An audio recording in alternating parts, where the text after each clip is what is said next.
سدرۃ المنتہا کا ذکر سفر معراج میں ہوا ہے۔ سدرہ عربی زبان میں بیری کے درخت کو کہتے ہیں، لیکن مورخین نے لکھا ہے کہ سدرۃ المنتہا کا دنیا کے بیری کے درختوں سے موازنہ نہیں کیا جا سکتا۔ اللہ ہی جانتا ہے کہ وہ کس طرح کی بیری ہوگی، اور منتہا کے معنی انتہا یا آخری حد کے ہیں۔ یہ وہ مقام ہے جہاں سے آگے مخلوق کو جانے کی اجازت نہیں۔ سدرۃ المنتہا پر تمام عالم کا علم ختم ہو جاتا ہے، اور اس کے آگے جو کچھ بھی ہے وہ اللہ تعالیٰ کے سوا کوئی نہیں جانتا، اور حضرت محمد صلی اللہ علیہ وآلہ وسلم کے علاوہ کوئی بھی اس مقام کے آگے نہیں جا سکا۔ روایتوں سے پتہ چلتا ہے کہ سدرۃ المنتہا درخت کی جڑ چھٹے آسمان اور پھیلاؤ ساتویں آسمان تک ہے۔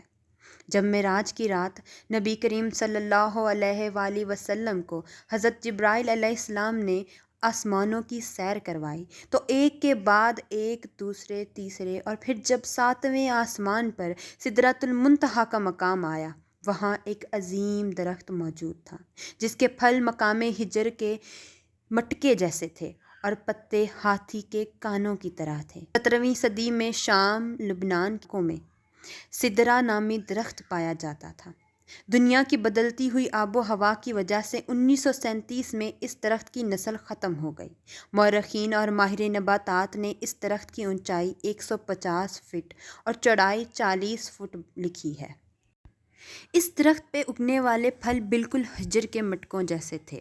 اس درخت کی تاریخی حقائق اور جلال کو دیکھ کر انسان حیرت میں ڈوب جاتا ہے۔ وہ اپنے دور کا ایک عظیم اور خوبصورت درخت تھا۔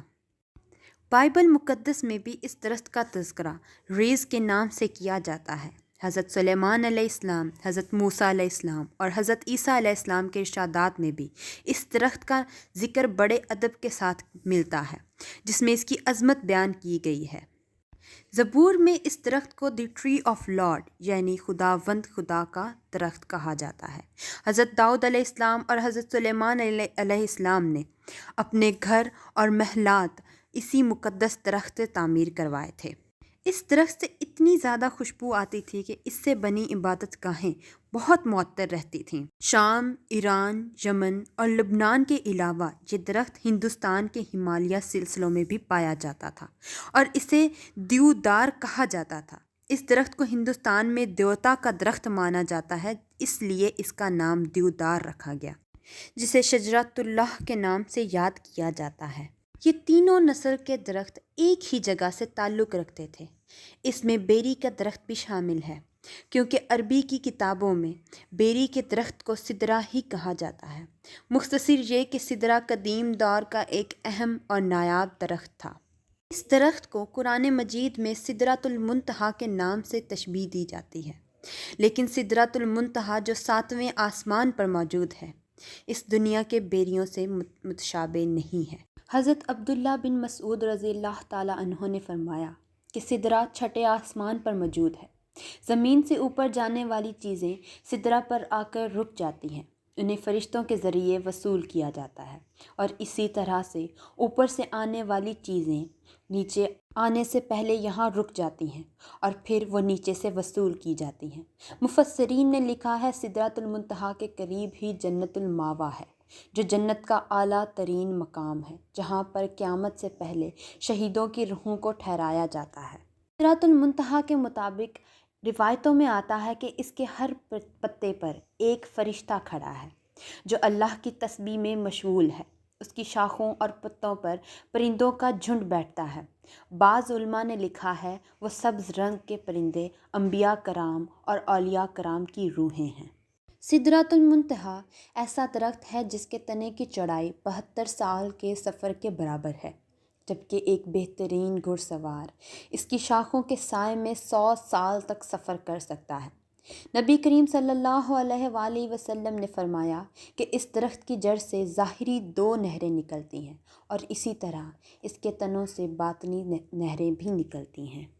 آپ صلی اللہ علیہ وآلہ وسلم نے معراج کی رات ان نہروں کو دیکھا تو حضرت جبرائیل علیہ السلام سے پوچھا کہ یہ ظاہری اور باطنی نہریں کیا ہیں؟ اس پر حضرت جبرائیل علیہ السلام نے فرمایا کہ باطنی نہریں جنت میں گرتی ہیں اور ظاہری نہریں دنیا میں گرتی ہیں، جن میں دریائے نیل اور فرات ہیں۔ شمالی افریقہ میں بہنے والا دریائے نیل دراصل یونانی لفظ نیولا سے نکلا ہے۔ اس کے معنی وادی کے ہیں۔ یہ دنیا کا سب سے لمبا دریا ہے جس کی لمبائی 6000 کلومیٹر سے بھی زیادہ ہے۔ دریائے نیل مصر کی سرزمین سے گزرتا ہے اور وہاں کے باشندوں کے لیے اہم مقام رکھتا ہے۔ مصر وہ سرزمین ہے جس میں حضرت موسیٰ علیہ السلام اور حضرت یوسف علیہ السلام جیسے جلیل القدر پیغمبروں نے اپنی زندگی کا بہت زیادہ حصہ گزارا ہے۔ اگر دریائے فرات کی بات کریں تو یہ 2780 کلومیٹر لمبا ہے۔ یہ عراق اور مشرقی ترکی کے علاقوں میں بہتا ہے۔ یہ وہی دریا ہے جس کے کنارے نبی کریم صلی اللہ علیہ وآلہ وسلم کے پیارے نواسے حضرت امام حسین رضی اللہ تعالیٰ عنہ کو کربلا کے مقام پر شہید کیا گیا، اور آپ صلی اللہ علیہ وآلہ وسلم نے اسی دریا سے قیامت کے نزدیک سونے کے خزانے یا پہاڑ سونے کا نکلنے کی پیشین گوئی کی تھی۔ یہ بات ظاہر ہے کہ سدرۃ المنتہا زمین سے اربوں کھربوں سال کی دوری پر کسی جگہ واقع ہے، لیکن سوال یہ پیدا ہوتا ہے کہ پھر اس سے نکلنے والے پانی کو دریائے نیل اور فرات میں کیسے ڈالا جاتا ہے؟ ہماری زمین پر یہ پانی کہاں سے آیا؟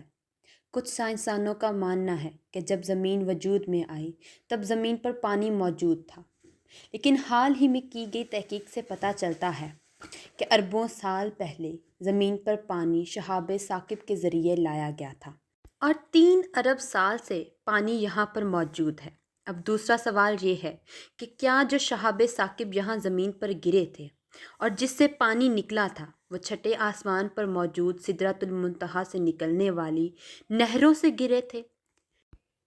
ایک خیال کے مطابق سدرۃ المنتہا سے نکلنے والی وہ نہریں غائبی راستے سے زمین پر آتی ہیں، جسے جدید سائنس میں پورٹلز کہا جاتا ہے۔ یہ وہ دروازے ہیں جہاں سے ہزاروں لاکھوں سال دور کسی جگہ پر جایا جا سکتا ہے۔ یوں محسوس ہوتا ہے کہ ان نہروں کو دنیا میں انہی دروازوں کے ذریعے دنیا میں لایا جاتا ہے۔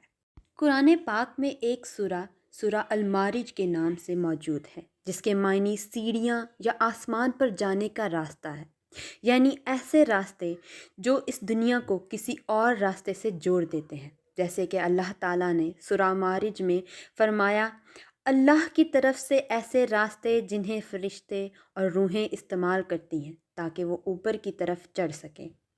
آخر یہ راستے کون سے راستے ہیں اور کیا نیل و فرات انہی راستوں سے دنیا میں آ کر بہتے ہیں؟